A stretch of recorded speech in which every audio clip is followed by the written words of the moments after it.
The rain was falling softly on the metal roof of Daniel Titi's small house. Daniel sat at the wooden table, staring at an old photograph in his hands. In the picture was his father. Behind his father stood his grandfather. 3 generations, 3 men, 3 lives that ended the same way. Anger, broken families, alcohol, failure. Daniel rubbed his face in frustration. Why does this keep happening in our family? He remembered faintly his mother, Mama Grace, telling him, "You must be careful, my son. she said softly. Some things follow a family." Daniel looked up. What do you mean? Mama Grace hesitated. Then she whispered the words Daniel had heard since childhood. Some call them generational curses. Daniel felt a chill run down his spine. A few days later, Daniel sat outside with his uncle Joseph under a mango tree. Joseph leaned forward, speaking with certainty. Your grandfather drank himself to death. Yes, I know. Your father was the same. And now you struggle with anger too. Daniel looked away. Uncle Joseph lowered his voice. This is not coincidence. Our ancestors offended powerful spirits. These things pass down the bloodline.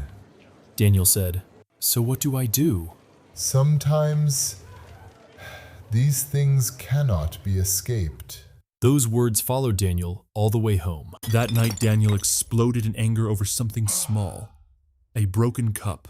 A simple mistake. But his reaction was not simple. He shouted. His mother cried. The room fell silent. Daniel stood there breathing heavily. And suddenly, he saw it. The same rage he saw in his father. The same look. The same darkness. He walked outside and collapsed onto the steps. His voice trembled. Is this really my destiny?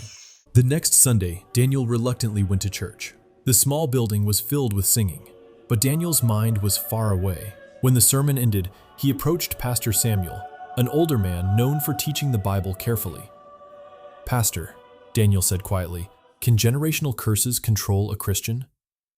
That is a very important question. Let's talk. Inside the quiet room, Pastor Samuel opened a Bible. Daniel, he said gently. The Bible does talk about generational consequences of sin. Daniel nodded quickly. Yes, that's what I'm talking about. Pastor Samuel continued. When parents live in sin, their children often learn the same behaviors. But that is not the same as an unbreakable curse. Daniel leaned forward. Then what is it? Pastor Samuel pointed to the page. Listen carefully. He read slowly. The soul who sins shall die. The son shall not suffer for the iniquity of the father. Ezekiel 18. Daniel blinked. So I'm not doomed to repeat my father's life? Pastor Samuel smiled and turned to another passage. If anyone is in Christ, he is a new creation. 2 Corinthians 5:17. The cross of Christ is stronger than any family history. Pastor Samuel continued explaining. Daniel, sometimes what people call generational curses are actually generational patterns. Patterns? Daniel asked. Yes. Children watch their parents. They learn their habits, their fears, their anger. Daniel nodded slowly. That makes sense. There is also a spiritual battle. He flipped to another page. Jesus defeated Satan at the cross. So the enemy can tempt, the pastor said, but he does not own you. Daniel whispered, Then why do I feel trapped? Pastor Samuel leaned forward. Because lies are powerful until truth exposes them. That night, Daniel had a vivid dream. He was standing in a dark room, ropes wrapped around his wrists. Behind him stood shadowy figures, his father, his grandfather, and other men and women he couldn't recognize. Daniel pulled at the ropes. It would not break. Then suddenly, a bright light filled the room. A cross appeared, and a voice spoke. It is finished. The ropes fell instantly. The shadows fell away. Daniel woke up gasping. His heart raced. But something felt different. Hope. The next morning, Daniel returned to Pastor Samuel. I understand now, he said. What do you understand? The pastor asked. My family had patterns of sin, but Christ already paid for my freedom. The pastor smiled. That is exactly right. Daniel took a deep breath. So, what do I do now? Pastor Samuel answered with 3 simple words. Walk in truth. Pastor Samuel explained step by step.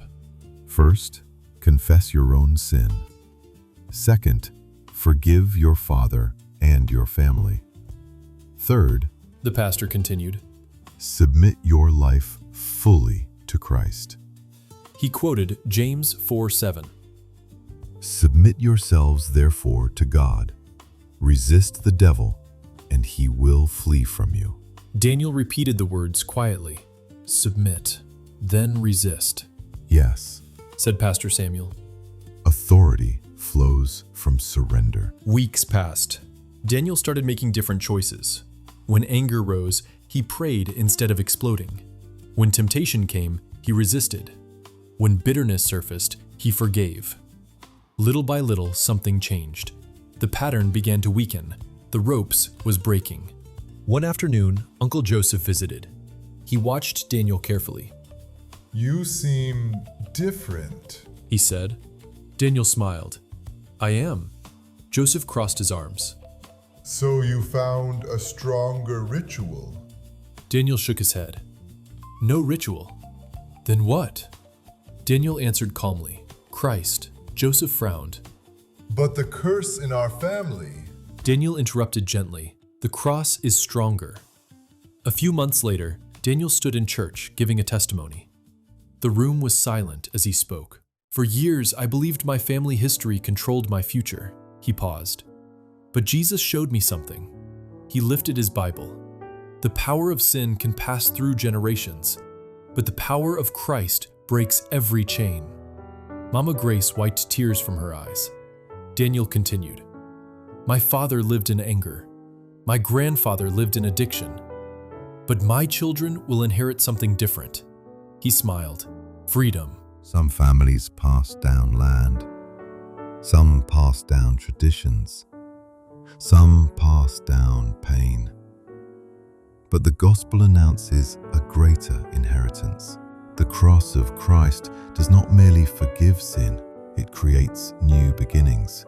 Your past may explain your struggles, but it does not have the authority to define your future. Because when Christ said, "It is finished," he was declaring something for every generation. The chain is broken, and freedom begins with him.